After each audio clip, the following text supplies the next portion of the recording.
Hey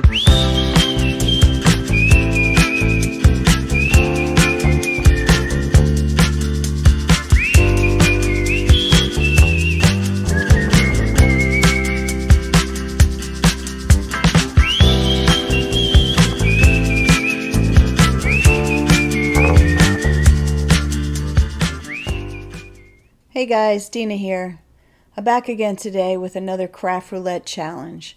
But this isn't just any challenge. This is my number 52. So I decided to use my birthday kitties that I designed for Ink and Splatter to make a celebration card. I took this little cute image. It's a kitty holding a birthday cake. And I'm going to ink her up with Gina K's Premium Dye Black Onyx ink. I love this ink because it not only gives me a crisp image, but it also works really well with Copic markers, which is what I'm going to be coloring her up with. So my 50-second submission to Craft Roulette actually inducts me in their Club 52, which is really cool, but all it really gives you is bragging rights. So word around the roulette wheel is that since you don't really get anything, people are making themselves congratulations cards. So I decided to make a celebration card for two reasons. I'm actually celebrating two occasions. This is my Club 52, and also my adorable little puppy is going to be turning 2 on Tuesday. So I've cut a piece of craft cardstock, an 8.5 by 11, and I've cut it to 4.25 by 11. And now I'm going to score it at 5.5 inches to create an A2 card. The parameters for this challenge was to create a Z-fold card. That was the project parameter. So I'm going to fold it in half. This creates your A2 card. But then I'm going to score it again at 2 3/4 to create my Z-fold.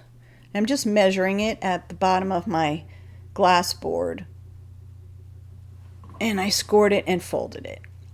Okay, and then I pre-cut a scalloped piece of craft cardstock and another one from white cardstock, just a simple stitch circle. This is where I'm going to be putting my image.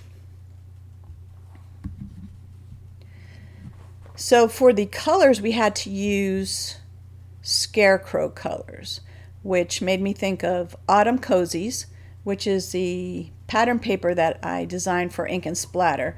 This pattern paper pack is so fun. There's so many designs that you could create any number of things, whether it's autumn or otherwise. So I'm using it today to create my Scarecrow colors celebration card.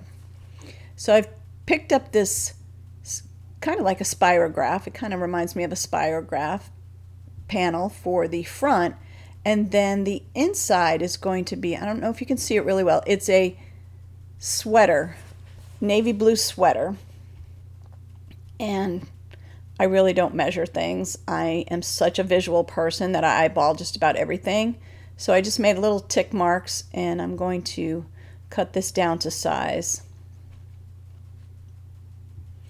So the reason I'm using the kitty is that a few months ago I adopted a kitten with the sole intention of giving my little puppy a playmate.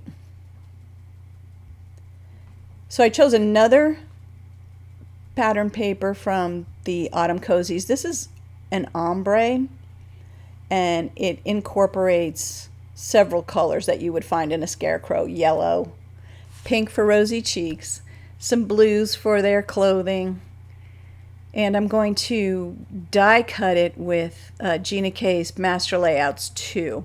It's a stitch panel. I just love stitching. Okay, so I'm just checking to make sure everything's going to sit the way I want it. And it looks okay, so now I'm going to start coloring my image. Now I sliced off a piece of that paper before I started coloring because I like to choose my colors and put them on the same exact type of paper I'm using. And then I just identify each color, and then I just pull from there. Sometimes I don't always use all those colors, but they're right there for me for reference. So since it's Suki's birthday, she's my little puppy, on Tuesday, I decided to have my kitty. Actually, my kitty is black, but I'm going to make this kitten white. I'm having her bring her a birthday cake. I always make up little storylines in my head when I'm illustrating images or when I'm making a card. It just kind of helps to bring my card together, really. Causes me to add elements I might not have originally thought of. But yeah, so I thought this would be really cute to kind of celebrate Suki's birthday. She'll be 2, by the way. And Luna, who is my black kitten, will definitely be a part of that. They have become very fast friends. It was funny when I first brought them together. Neither one of them had seen another animal like that. So it was a challenge for the first couple of days, but within, I think it was by the 3rd day, they were best friends. They race around together, they wrestle, they sleep next to each other, they clean each other. It's just so adorable. So I thought this would be really super fun. So I'm just laying in color now. I usually will start off with my lightest color because I like to build up my colors. I don't like to start with dark colors, not for any other reason other than that I tend to have a heavy hand and sometimes my images might get too dark. So I'll start with a lighter color and I'll build it up with some darks and then I'll smooth them out so I don't have any harsh edges. So all these colors that I've chosen that are off to the side are all colors not only from the Scarecrow parameter, which would be, yeah, that's the color parameter, but they also coordinate with the Autumn Cozies pattern paper that I pulled out. So it really helps if you have a nice juicy marker to help smooth out the harsh lines from the darker color shadows. I have to definitely start re-inking my markers. It takes not too long, but I have several of them, so I have to definitely set a time aside to do that. So if I were to do this card just to do this card, I really wouldn't not have probably picked these colors. But since I'm following the Craft Roulette challenge parameters, it just really pushes your imagination. I think we all probably have our go-to colors. And, you know, sometimes we don't vary from them. But that's what's fun about Craft Roulette. It just definitely pushes your imagination. And if ever you have a loss of inspiration, all you have to do is check out their site. They have a gallery. And this is episode number 241, I believe. So there are 241 videos you can go through and be inspired by not only the gallery, but the videos themselves. So it's really a lot of fun. And if you ever have, you know, time to play along, you should definitely do it. It's just very satisfying. And I've not done it for a while, but that's just because, you know, life gets in the way sometimes. But now I'm doing this one for a special occasion, of course. And it just feels good to do something for myself. I'm always working, I'm always illustrating, I'm always designing, and sometimes I just need a break, and Craft Roulette is that break for me. You know, I will watch the episodes and I'll jot down the parameters, and then I'll just, you know, figure out what I'm going to do. If I can do it, if I have time to do it, I will definitely do it. And I'm never disappointed. It's always fun. So I'm just going back and forth with some colors. This is a strawberry cake, I guess, a yellow cake with strawberry icing. If it was my cake, I'm sure I would have chocolate icing. But, you know, Suki doesn't care, and these colors coordinated well. So I didn't want to make the cake too dark. I didn't want to take away from the image itself or the card design. So I figured the strawberry icing would look great. So again, I usually use 3 colors when I'm trying to blend. It just keeps everything soft. Sometimes I don't. I'm not sure if I did that with the... Oh yeah, I did. I come back with a darker color later. So, yeah. Thinking. What else do I need? Well, let's do the plate. Make it a little bit brown just to give some contrast. And of course, you know, scarecrows do have brown. And I'll just use that to deepen the shirt shadows. So now I'm coming in with some warm grays. I like to use the warmer gray tones for living, breathing subjects. If I'm going to use grays on shadows for inanimate objects, I tend to use cooler grays. I like the cooler grays because they're bluish, and blue is one of my favorite colors. But I think it works well. The warm grays work well with, you know, people and animals and things like that. Possibly bugs if you're into bugs. But I'm just lightly doing this because I want her to be white. Even though my little Luna is like a little Black Panther. She's so adorable. And she's little too, so she and Suki are basically the same size. They're so funny. They walk around together causing a lot of trouble. Getting into my studio and stealing all my stuff. So I just soften those grays up a little bit. And now I'm going to put in some rosy cheeks because that's what I do. Just brings the images to life. I love big rosy cheeks. I think it helps to make them look happy.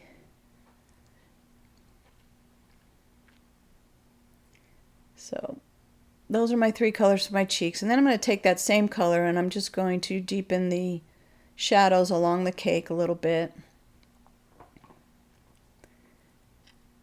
And soften those. And I'm squiggling around because I really want some texture. So if you squiggle, you're able to pull out the texture. If you're coloring straight lines, you won't get much texture. You'll get a more smoother look. But, you know, cats are furry. Cakes are not perfect, so adding texture just adds interest to the image. Can't forget her little nose. Some last little highlights, shadows for the kitty and her jacket. And again, these colors will coordinate with my background pattern paper panels, which makes everything cohesive and just draws your eye right into the card. But you can see here, because the edges of the darker is so stark, that it really helps because this color I'm coming in with here is very juicy. So it just blends that up so nicely. Gives a nice smooth blend. And now I'm going to take my jelly roll to add some highlights. I always like to add some highlights. And sometimes my jelly roll gets a little clogged, so I just clean off the tip, and then if you just lightly roll your pen on a piece of paper, it'll start flowing again really well, and you'll get some good ink flow out of it. You don't have to press hard. That's the secret to a jelly roll. If you press too hard, it's not going to work for you. It's going to give you a lot of trouble. So you just press lightly and you get plenty of ink out of it.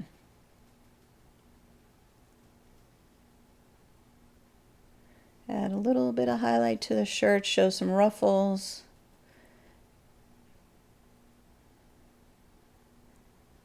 And there she is. So I'm going to cut her out with the coordinating die that I have for her. And I'm going to start to assemble my card. But there is still one other parameter. Oh, actually, I don't know if I mentioned the reason she has a cake is because one of the parameters is the element parameter, and that's bake. So she's baked the cake. The other parameter that I'm about to do now is called Crinkle Inkle. And so I wadded up a ball of plastic wrap, and I'm just dipping it in saltwater taffy, distress ink, and I'm just dabbing it all over my stitch circle for some texture. And that covers the Crinkle Inkle parameter. Now I'm going to assemble it with some glue. I usually use a lot of pop-ups, but I'm only going to use it for my kitty this time because it's a Z-fold and it's already got some dimension to it. So I'm adding some glue. I decided to try this glue gun from My Sweet Petunia because I have a trigger finger, and it really is annoying when I'm trying to squeeze a little bottle of glue. So I got this glue gun, and it actually is helpful. My trigger finger doesn't act up too much with it. So I'm gluing the base of the blue sweater, which I actually love it. I hope you can see it well enough in the video. But it's so dark that I wanted to put a sentiment inside. So this is why I cut out the stitched ombre piece to have some contrast. And of course, like I said, it goes along with the scarecrow colors. I guess I'm on the lighter side of the scarecrow colors. All right, now I just have to see how I'm going to place my scallop circle because of the Crinkle Inkle pattern. I want it, to be visible once I put my image on. So I'm only going to glue half of this because you have to open and be able to open and close your Z-fold card. And I did pop up my kitty with some foam adhesive to give it some dimension. And I'm going to add a little bit of glue to it. I always like to add some glue because I have been known to drop my images when I've had some foam adhesive and then it kind of sticks wherever it falls. So I'm just adding some glue so I can position it properly. And let's see if it works. Yeah, it definitely opens and closes and she looks pretty good. Okay, so now I want to put in a sentiment in. So I've chosen a sentiment from the same stamp set. It says, "Friends don't let friends eat cake alone." I thought, perfect sentiment for my celebration card, because if y'all are celebrating with me, we're all going to have some cake. So I'm inking this up with some black ink, and I cut it out with a banner die, and I'm going to put it all the way over to the left because when my card is closed, I don't want the sentiment to be visible. I want it to kind of be surprise when you open up the card, a little surprise sentiment. So I put it all the way over to the left. And because that paper is light, you can still write your messages on there. And there it is, my Z-fold card with a bake element, my scarecrow colors, and my Crinkle Inkle. But now it needs some bling. I love bling. This is the cutest gems from This Calls for Confetti. It's called Pink Champagne. And I love it because it went along with my card. So I hope you've enjoyed this little project and my Club 52 submission. And go take a look at Craft Roulette Live and have some fun. I appreciate you joining me, and I will put all the links below and the link to my blog, which will have color charts and all the supplies that I used. And thank you for watching. I will see you next time, or I will see you in Craft Roulette. Have a great day.